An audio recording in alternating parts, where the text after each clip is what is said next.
এই যে এখানে শুদ্ধর জন্য ম্যাঙ্গো জুস বানানো হয়েছে। একেবারে খাঁটি আম বাড়ি থেকে আনা, কোনো ফরমালিন নেই, কিছু নেই। তো তাকে জুস বানিয়ে দিলাম। কে খাবে? না, সে দেখো কেমন মিষ্টি না টক? মিষ্টি। খেয়ে ফেলো, একবার সবটুকু খেয়ে ফেলো। বাজারের যে জুসের থেকে এটা ভালো না? বাজারের জুস আর খাবে না, হ্যাঁ?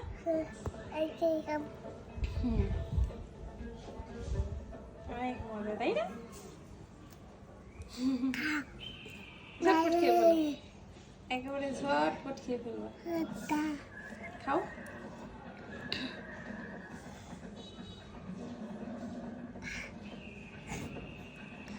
কেমন?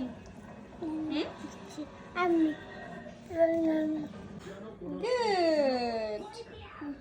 গুড বয়, সব খেয়ে ফেলেছে।